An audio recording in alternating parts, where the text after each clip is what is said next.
기도드립니다. 아멘. 인류 역사가 시작된 이후로 국가와 국가 간에 맺어진 기억할 만한 평화 협정이 역사 속에는 약 1만 번 이상이 된다고 합니다. 이게 무엇을 의미하는 겁니까? 그만큼 인류에는 평화가 없었다라고 하는 뜻이 되기도 합니다. 도대체 왜 인류의 꿈, 평화라는 것이 이렇게 이루기 어려운 것일까요? 여기에 대한, 이 물음에 대한 답을 주는 그 이유, 그 원인에 대해서 메가더 장군이 한 명언이 있습니다. 메가더 장군이 이런 말을 했다는 거예요. 전쟁이라는 것은 본질상 정치적인 것이 아니라 영적이다, 이런 말을 했다는 겁니다. 전쟁의 근본적인 원인이 영적인 데 있다라는 사실을 이야기한 것이죠. 성경에도 그렇게 말씀을 하고 있다는 것입니다. 에베소 6장 12절 말씀에 보면 우리의 씨름은 사람을 상대하는 것이 아니다, 혈과 육, 사람을 상대하는 것이 아니고 악의 영들을 대하는 것이다 라고 말씀을 하고 있는 것입니다. 우리의 실질적인 싸움은 보이지 않는 영적인 싸움이라는 것을, 악한 영들을 대하는 싸움이라는 것을 가르쳐 주고 있는 거죠. 또 다른 성경 야고보서 4장 1절 2절 말씀에 보면은 싸움이라는 것이, 다툼이라는 것이 어디로부터 나오느냐라고 하는 그 원인을 밝혀주기를, 인간의 마음 속에 있는 욕심, 시기, 정욕, 이런 것들은 다 인간의 본질, 본성이라고 하는 죄성에서 비롯되는 것이죠.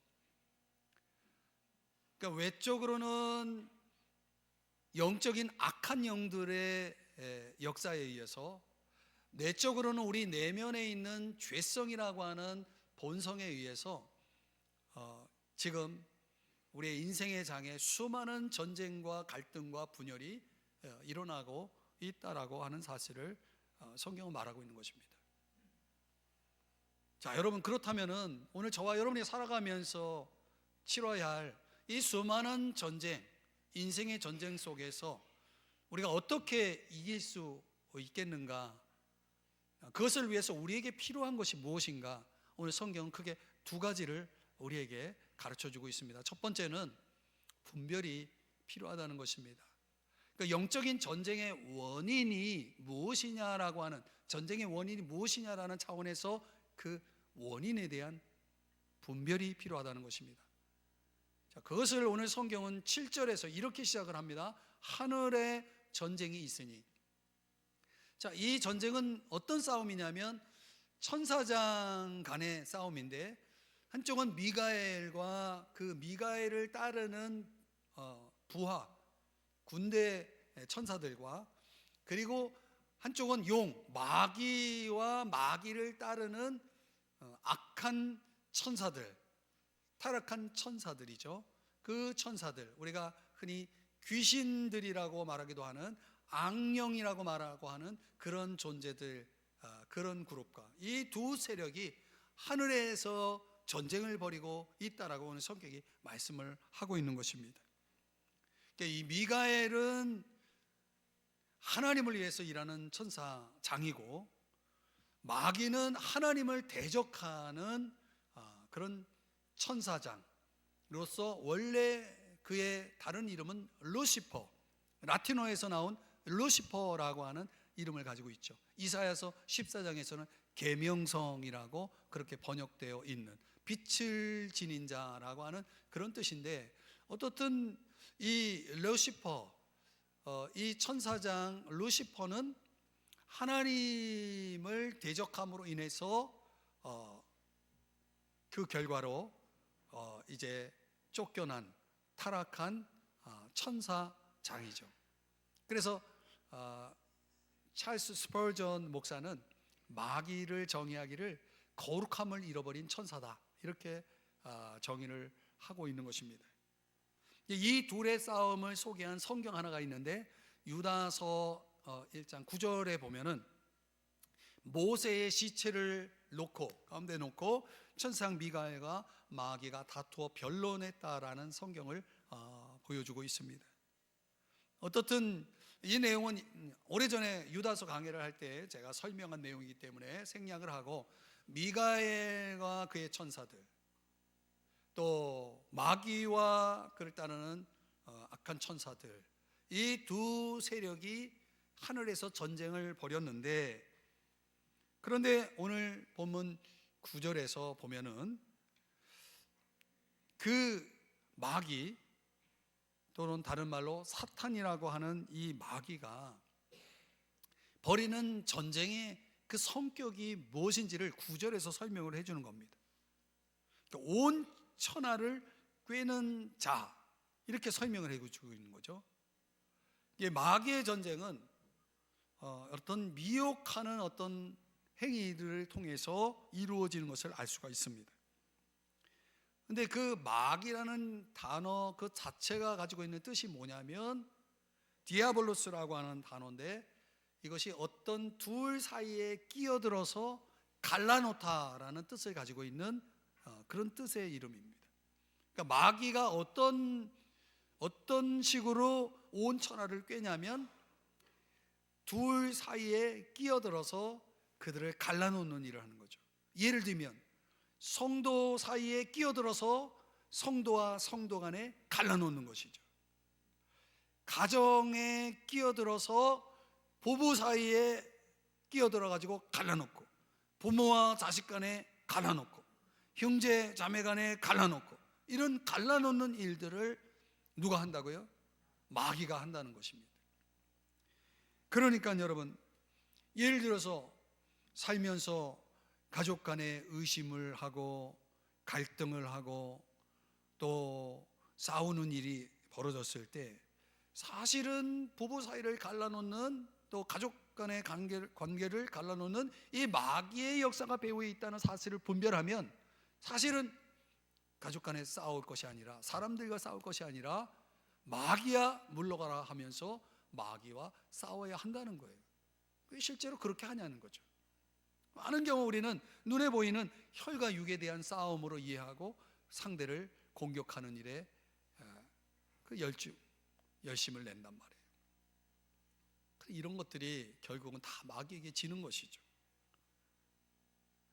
어떻든 이 모든 전쟁의 원인은 저 하늘에서 미가엘과 마귀와의 전쟁에서 비롯되었다, 시작되었다라고 하는 사실을 오늘 성경이 가르쳐 주고 있는 것입니다.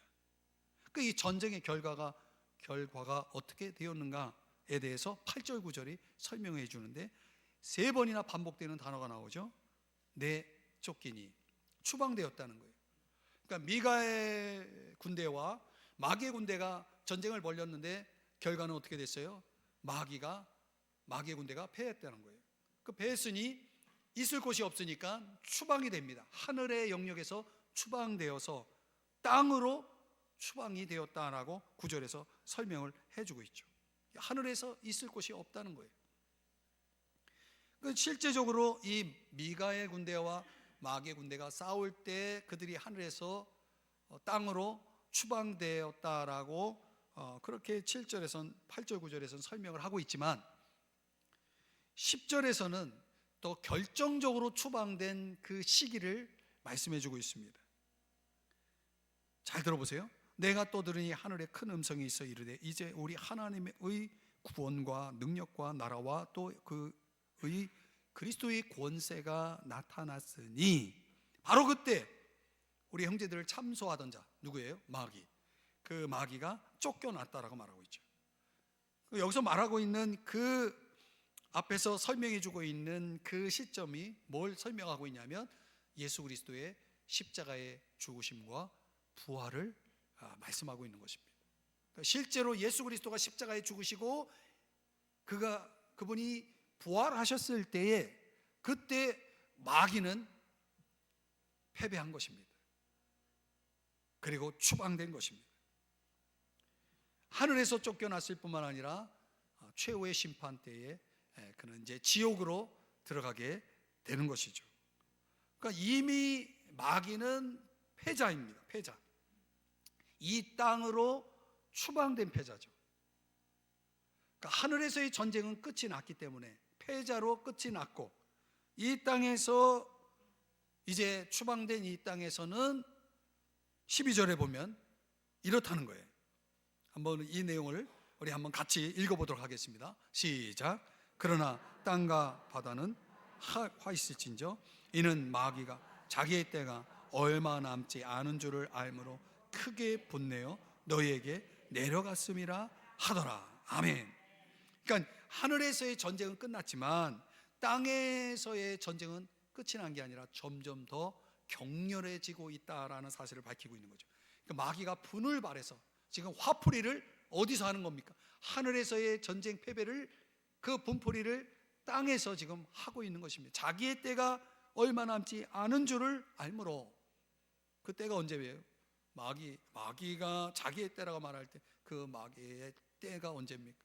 지옥에 들어갈 때인 거죠. 그 때가 얼마 남지 않았다라고 하는 사실을 알기 때문에 마귀는 지금 그 남은 기간 동안 이 땅에서 분풀이를 하고 있다는 거죠. 사랑하는 여러분, 오늘 우리가 분별할 것이 바로 이것입니다. 마귀는 이미 패자이지만 여전히 이 땅에서의 영향력은 여전하다는 거예요. 그래서 할 수만 있다면 마귀는 그 분풀이를 통해서 자기의 운명인 지옥에 들어갈 운명에 함께 많은 사람들을 그 지옥에 함께 끌고 가려는 발악을 하고 있다는 것이죠. 사랑하는 여러분, 그러나 우리가 여기서 분명히 확인할 것은 마귀는 승자가 아닙니다. 패자입니다. 그렇기 때문에 오늘 저와 여러분은 승자의 편에 있기 때문에 마귀를 이길 수 있다는 거예요. 그 영향력은 여전히 대단하지만, 크지만 우리는 마귀와의 전쟁에서 이길 수 있다. 이게 오늘 성경이 우리에게 가르쳐주고 있는 거죠. 사랑하는 여러분, A.W. 토저가 이런 말을 했습니다. 마귀는 나를 해칠 수 있다. 그러나 나는 마귀를 두려워하지 않는다. 마귀는 나와 연합하신 분을 해칠 수 없다. 나와 하나가 되신 분을 해칠 수 없다. 내 안에 들어와 계시는 분을 해칠 수 없다. A.W. 토저의 말입니다. 이 말이 무슨 의미입니까? 내가 예수님에게 연합되어 있고 그분과 하나가 되어 있고 그분에게 소속되어 있다면 예수님을 해칠 수 없는 것처럼 그 연합된 하나된 나도 해칠 수가 없다는 거예요. 마귀의 공격은 있겠지만은 그러나 마귀는 우리를 해칠 수 없다는 사실을 밝히고 있는 거죠.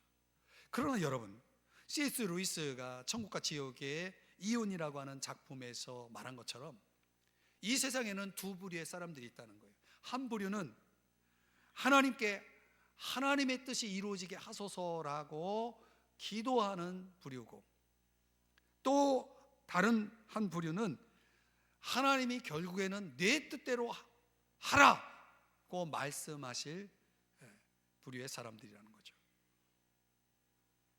그러나 지옥에 있는 이 모든 사람들은 후자를 선택한 사람들이라는 거죠. 후자를 선택한 사람들이다. 이 땅에서 이러한 모든 불행은 루시퍼, 마귀로부터 시작되었음을 C.S. 루이스가 그의 작품에서 적나라하게 그것을 밝히고 있는 것입니다. 사랑하는 여러분, 그러므로 오늘 우리가 해야 할 일이 뭡니까? 이 전쟁에서 승리하기 위해서 저와 여러분은 그 전쟁의 배후에 있는 그 원인인 그 마귀의 공격, 역사를 분별할 수 있어야 된다는 거죠. 그리고 그 분별할 뿐만 아니라 그 마귀의 공격을 막아내고 그를 이길 수 있기 위해서 우리에게 무기가 필요하다는 것을 말씀하는 것입니다. 그래서 둘째로 저와 여러분에게 승리의 무기가 필요하다는 거예요.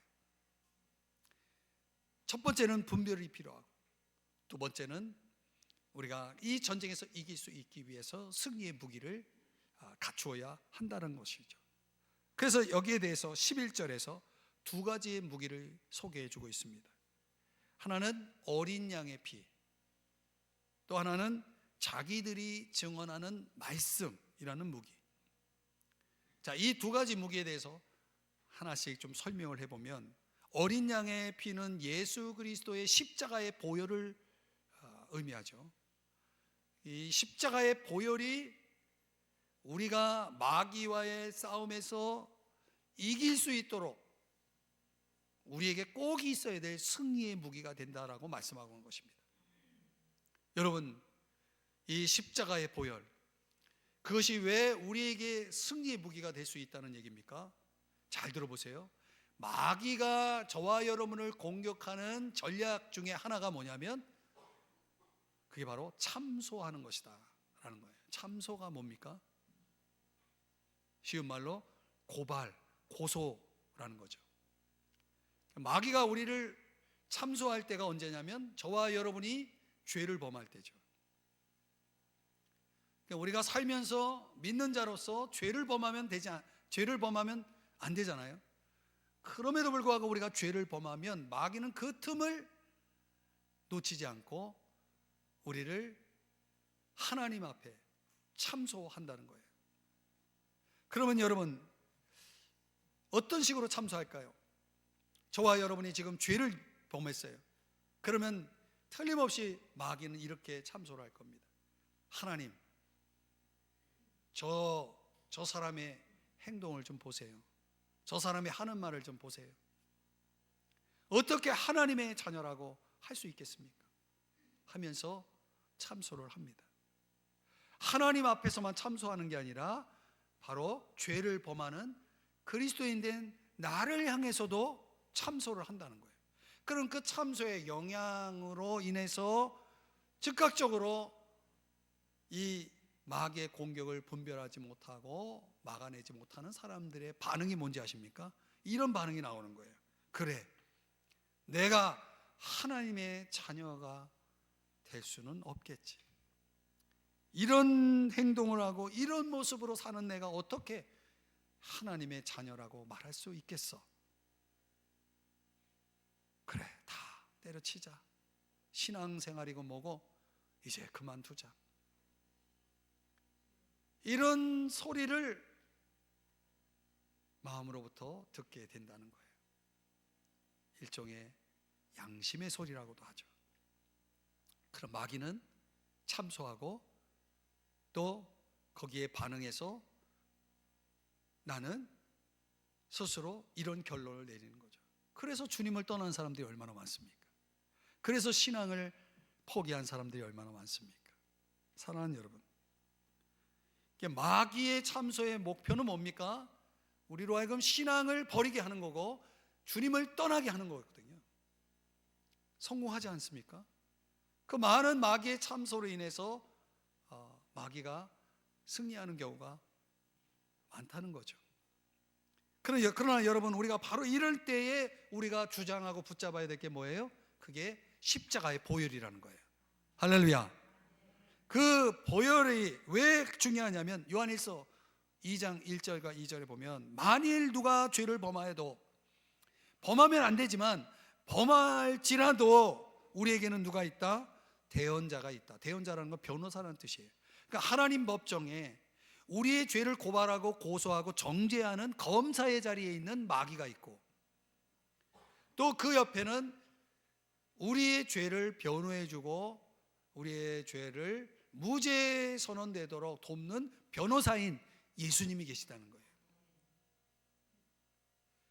그래서 하나님 법정에서 재판관이신 하나님 아버지 앞에 검사 역할을 하는 마귀는 우리의 죄로 인해서 유죄를 선언하기를, 유죄 선언을 이제 목표로 해서 계속 참소를 하고, 한쪽에서는 무죄라고 하는 결과를 위해서 예수님이 변호사가 돼서 우리를 변호해 주신다는 것. 변호할 때 이렇게 변호하는 거죠. 주님, 제가 저 사람의 죄의 값을 대신해서 십자가에서 피를 흘렸습니다. 이렇게 변호를 하는 겁니다. 검사의 고발이 있고 고소가 있었지만은 변호사가 이런 우리의 변호사이신 예수님이 이렇게 변호할 때 이제 재판장 하나님 아버지는 이렇게 재판을 끝내는 것입니다. 선고를 하는 거죠. 로마서 8장 1절 다 같이 한번, 이 말씀은 중요한 말씀이니까 33절 포함해서 같이 읽어봅니다. 시작.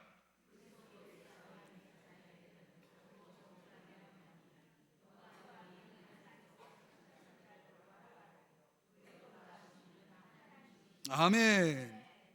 그리스도 예수 안에 있는 자에게는 결코 정죄함이 없나니, 이게 뭡니까? 무죄 선언을 한 거예요. 그러니까 그리스도 안에 있기 때문에 그리스도가 하신 일이 뭡니까? 우리를 위해서 피를 흘리셨다는 거죠. 우리의 죄값을 치르셨다는 거죠. 그렇기 때문에 우리는 무죄라고 선언이 된 것입니다. 의롭다 하시는 하나님이신 재판관이 의롭다 하셨기 때문에 누가 고발을 해도 죄가 성립이 될 수가 없게 되어지는 것이죠. 사랑하는 여러분, 그러니까 오늘 재판은 끝이 났어요. 무죄로 선언이 된 것입니다. 그러니까 저와 여러분이 이 말씀을 암송하고 마귀가 여러분을 참소할 때마다, 여러분을 정죄할 때마다 여러분이 외칠 말씀은 뭡니까? 그리스도 예수 안에 있는 나에게는 결코 정죄함이 없다 라고 선언하시면, 주장하시면, 그 말씀을 붙잡고 의지하시면 여러분은 마귀의 참소의 공격으로부터 벗어나게 되는 것입니다. 여러분, 그렇기 때문에 이제 우리가 할 것은 이 보혈에 대한 이 능력을, 이 약속을 여러분이 의지하고, 여러분들이 요한일서 1장 7절 9절의 말씀처럼 하셔야 되는 것입니다. 우리 한번 이 말씀도 다 같이 자막을 보며 읽어보겠습니다. 시작. 그 아들 예수의 피가 우리를 모든 죄에서 깨끗하게 하실 것이요, 만일 우리가 우리 죄를 자백하면 그는 미쁘시고 의로우사 우리 죄를 사하시며 우리를 모든 불의에서 깨끗하게 하실 것이요. 아멘. 여러분, 이 말씀도 암송하셔야 됩니다. 그러니까 이미 재판의 결과로 무죄 선언이 된 상황에서 우리가 그것이 유효하기 위해서, 효력을 발휘하기 위해서 저와 여러분이 해야 할 일은 뭡니까? 우리 죄를 자백하는 일이라고 말씀하고 있는 거죠. 그러니까 예수의 피가 우리를 깨끗하게 하실 것이니 우리는 우리 죄를 뭐만 하면 돼요? 자백만 하면 된다는 거예요. 그래서 깨끗할 수 있다는 거예요. 그러니까 주님의 보혈은 우리를 깨끗하게 합니다. 언제? 자백할 때, 우리가 죄를 자백하고 인정할 때. 그것뿐이 아니라 더 나아가서 주의 보혈은 저와 여러분이 주님과의 교제를 계속 이어갈 수 있도록 인도한다는 거예요. 히브리서 9장 14절 말씀해 보면 그리스도의 피가, 보혈이 너희 양심을 죽은 행실에서 깨끗하게 할 뿐만 아니라 살아계신 하나님을 섬기게 한다라고 말씀하고 있는 거죠. 하나님을 가까이 할 수 있게 하신다는 거죠.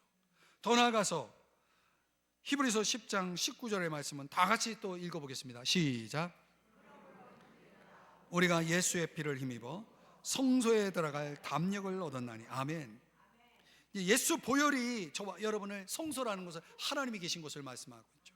그러니까 하나님이 계신 곳으로 나아갈 수 있는 담력을, 능력을, 힘을 얻게 한다. 무엇이요? 예수의 피가, 보혈이. 그러니까 우리의 죄악과 실패와 넘어짐에도 불구하고 여전히 우리가 주님 앞에 담대히 나아갈 수 있는 근거는 예수 보혈밖에 없다는 거예요. 마귀는 우리를 주님으로부터 멀어지게 하고 떠나게 만들지만 예수 보혈은 우리를 주님께 담대히 나아가게 만들어 준다는 것입니다. 사랑하는 여러분, 이건 너무 중요한 말씀을 지금 드리고 있습니다. 그러니까 오늘 예수 보혈은 우리를 깨끗하게 하고 우리로 하여금 살아계신 하나님을 섬기고 예배하게 하고 우리로 하여금 주님과 깊이 교제하며 은혜 속에 살아가게 하기 때문에 저와 여러분 예수 보혈을 의지하지 않으면 안 되는 것입니다. 그 마귀의 공격에도 여러분이 예수 보혈을 주장하고 그리고 그 보혈을 의지해서 여러분이 마귀의 그 공격을 이겨내셔야 된다는 거예요. 그런데 만약 우리가 죄를 자백하지 않는다면, 예수 보혈을 의지하지 않는다면 어떤 일이 벌어질까요? 한 성도, 미국 교회의 한 성도의 상담 사례를 여러분에게 소개하면 그 성도가 이런 상담을 했다는 거예요. 들어보세요. 저는 10대 어릴 때에 꽤 심각한 죄를 지었습니다. 몇 년이 지나 저는 구원을 받았습니다. 이제 저는 결혼했고 가족이 있습니다. 어느 날 목사님이 저에게 주일학교, 교회학교 반을 맡아서 가르치지 않겠냐고 하셨습니다. 저는 정말 그 봉사를 하고 싶었지만 저의 과거가 저를 괴롭히기 시작했습니다. 저는 그전에도 교사를 해보라는 권유를 받은 적이 있었지만 항상 여러 가지 구실을 만들어 거부했습니다. 저는 평생 이런 죄책감을 안고 살아가야 하는지요? 라는 상담을 한 것입니다. 그 상담을 받은 목사님이 지금 여러분에게 소개된 몇 가지 성경 구절을 가지고 그 성도에게 잘 설명을 해주어서 이제 죄책감을 해결하고 교회 안에서 주님을 잘 섬기고 있다라고 하는 그런 상담 사례입니다. 그렇습니다, 여러분.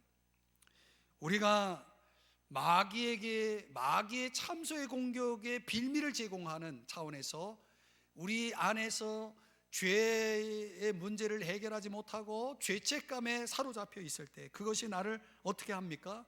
소망을 사그라지게 하고 절망에 사로잡히게 만든다는 거죠. 그러면 이 성도처럼 되는 거예요. 사랑하는 여러분, 말씀을 통해 우리는 죄책감에서 해방되어야 합니다, 여러분. 마귀는 우리가 죄책감을 갖기를 원하지만 우리 주님은 저와 여러분이 죄책감에서 벗어나 용서받았다는 사실을 알기를 원하신다는 사실이에요. 그러니까 더 이상 죄의식에 사로잡혀서 살아가서는 안 되는 것입니다. 그 죄책감이 저와 여러분을 하여금 주의 복음을 전하지 못하게 하고 주님을 섬기지 못하게 지금 방해하고 있다라고 하는 사실이죠. 그러니 너무 지나친 죄의식 후에는 우리를 우울감에 좌절, 패배 이런 의식에 빠지게 하고 급기야 우리를 멸망으로 이끌 수도 있다는 사실을 여러분이 명심하셔야 되는 것입니다. 이걸 분별하셔야 되는 거죠. 그러니까 여러분, 마귀가 혹 우리를 정죄하려고 공격할 때에 마귀의 정죄의 소리를 들을 때 여러분, 그 마귀 소리에 귀를 기울여서는 안 되는 거예요. 주님의 음성에 귀를 기울이셔야 되는 거예요. 그리고 주님이 말씀하신 대로, 약속하신 대로 주의 보혈을 의지하고 죄의 용서 받고 저와 여러분이 마귀야 물러가라 선언하고 여러분들은 주님을 더 가까이 하는, 그래서 영적 전쟁에서 승리하시는 여러분 되시길 주의 이름 축복합니다. 오늘 또 하나의 무기를 우리에게 제시한 것은 우리가 말씀을 가지고 있는 것이 아니라 말씀을 증거하는 것이다 라고 말하고 있습니다. 11절에 보시면 자기들이 증언하는 말씀으로써 그를 이겼다, 마귀를 이겼다라고 말하고 있죠. 그러니까 우리가 말씀을 가지고 있는 것도 중요하지만 가지고 있는 그 말씀을 다른 사람들에게 증언할 때 마귀는 패하는 것입니다. 이게 왜 중요하냐면 우리가 말씀을 전할 때 어떤 일이 벌어집니까? 영혼들이 구원을 받는 거죠. 그럼 영혼들이 구원을 받을 때 그때 주의 나라가 확장이 되고 주의 통치, 주의 영광, 주의 승리가 확장되어지는 거죠. 마귀는 그런 차원에서 우리가 열심히 주의 복음을, 말씀을 전하게 되면 마귀는 더 패하고 더 추방되는 거죠. 그래서 누가복음 10장 1절, 2절과 17절, 18절에 보면은 그 예를 보여주고 있는 것입니다. 예수님이 70명의 전도대를 구성해서 그들을 둘씩 이제 여러 마을로 보내게 되죠. 보내면서 추수할 일꾼들을, 즉 말씀을 전할 전도자들을 많이 보내달라는 기도를 하라고 요청합니다. 그리고 그들이 이제 여러 마을로 가서 말씀을 전했어요. 그 결과 17절, 그들이 돌아와서 보고하기를 주여, 주의 이름이면 귀신들도 악령들도 우리에게서 항복하더이다 라는 보고를 하게 됩니다. 그리고 이제 예수님이 그 18절에서 답하시기를 사탄이, 마귀가 하늘로부터 번개같이 떨어지는 것을 내가 보았노라 이렇게 말씀하는 겁니다. 그럼 무슨 말이에요? 우리가 주의 복음을 전할 때, 천하보다 귀한 영혼들이 하나님 앞에 돌아올 때 마귀는 하늘에서 추방되는, 그 영역이 좁아지는 그런 결과가 초래된다는 것을 말씀해 주는 것입니다. 사랑하는 여러분, 그렇기 때문에 마귀가 뭘 가장 두려워하냐면 저와 여러분이 말씀을 가지고 있는 것만 아니라 말씀을 다른 이들에게 나누는 것을 두려워하는 거예요. 그래서 할 수만 있다면 우리의 입을 닫게 만드는 거죠.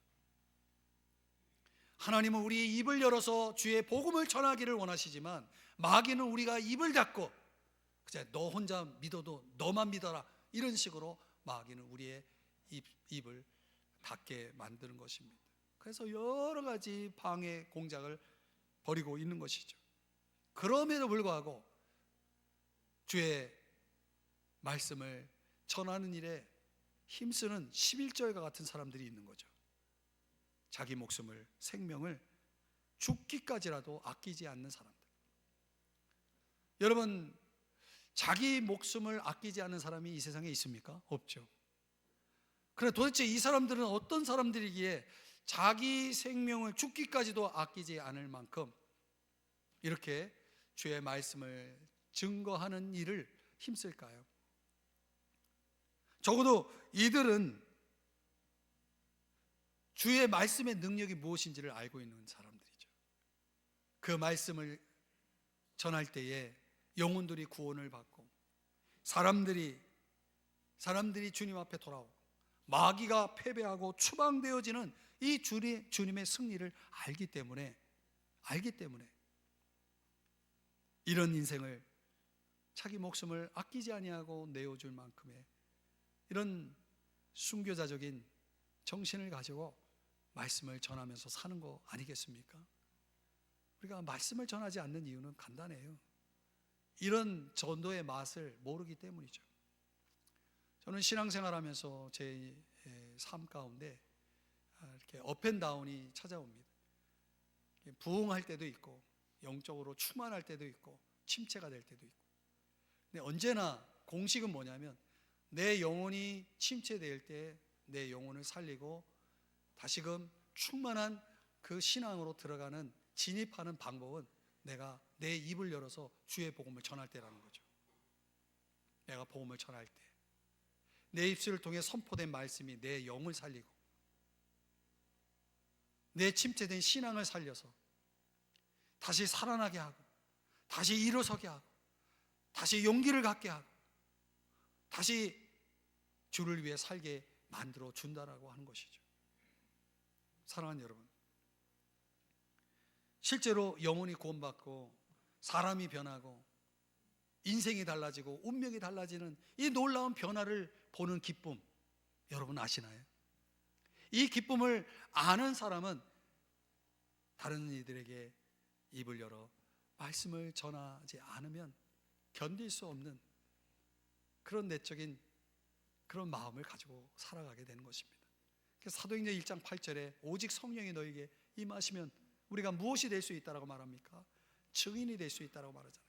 성령의 능력을 경험하고 정말 영원히 주님 앞에 돌아오는 그 기쁨을 맛본 사람들, 이들은 증인으로 살아갈 수밖에 없는 거죠. 순교자라는 뜻이잖아요. 사랑하는 여러분, 영적 전쟁에서 승리하는 무기는 두 가지라고 오늘 가르쳐주고 있어요. 주님의 보혈과 주님의 말씀을 증거하는 것, 그 두 가지가 그러니까 마귀가 패하고 추방되게 하는 승리의 무기다라고 가르쳐주고 있는 거죠. 그래서 스펄전 목사님과 관련된 일화 가운데 이런 일화가 있어요. 어느 날 청년이 스펄전 목사님을 찾아와서 제가 교회를 좀 다니려고 하는데 어떤 교회를 정해야 됩니까? 라고 물었다고 하죠. 그때 스펄전 목사님이 답하기를 두 가지가 있는 교회를 찾으라. 하나는 십자가를 전하는 교회를 찾아라. 또 다른 하나는 주의 말씀을 전하는 교회를 찾아라. 이 두 가지가 없는 교회는 교회라고 할 수가 없다. 이렇게 답했다고 하죠.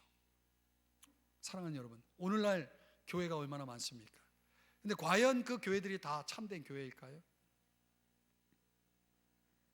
오늘 이 십자가의 보혈을 중심으로 하는, 나아가 주의 복음의 말씀을 전하는 교회, 그래서 날마다 구원받는 자들이 나오는 그런 주의 승리를 누리는 그런 교회가 아니라면 과연 그 교회는 교회라 말할 수 있겠습니까?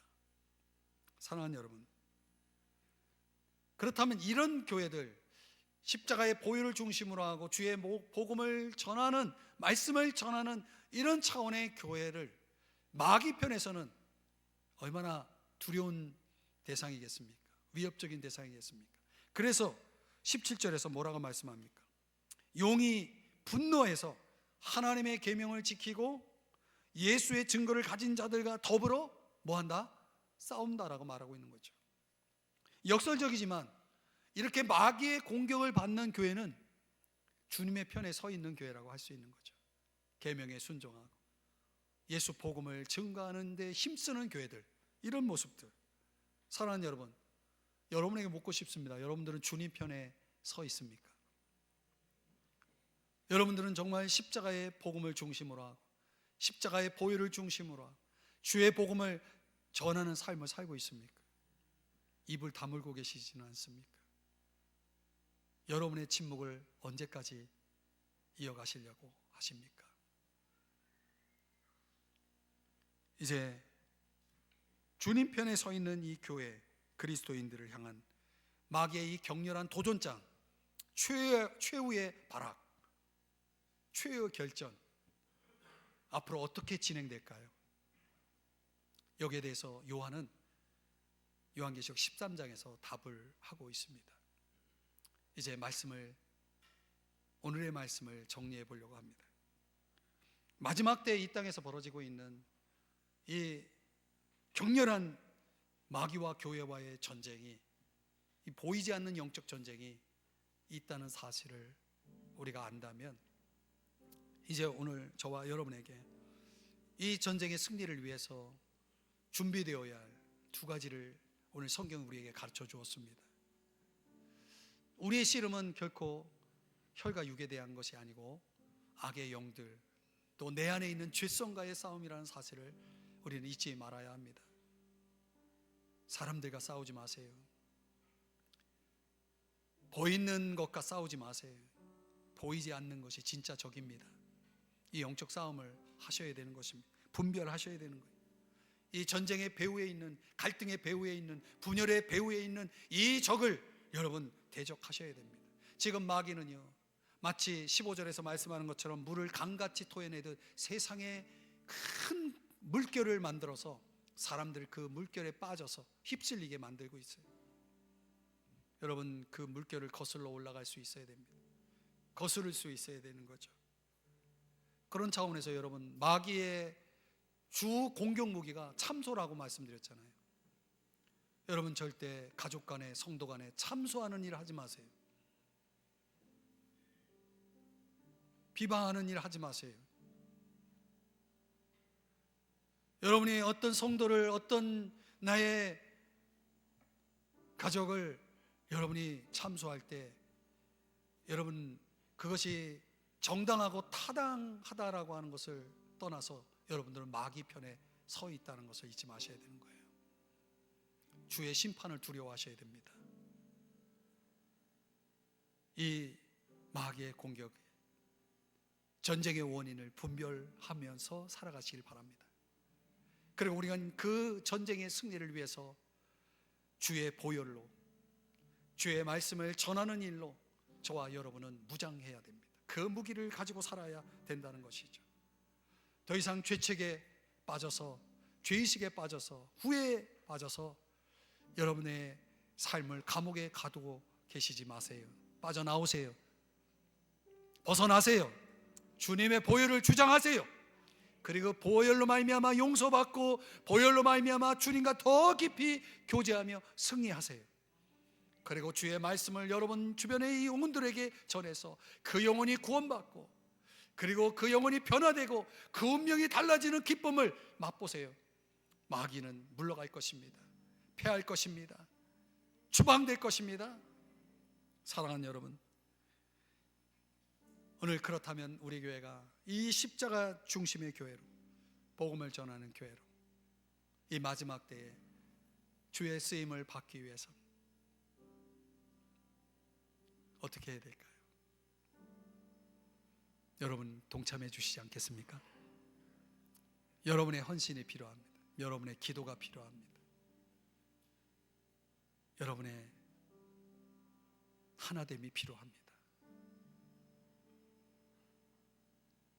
그렇게 해주시겠습니까? 기도하겠습니다.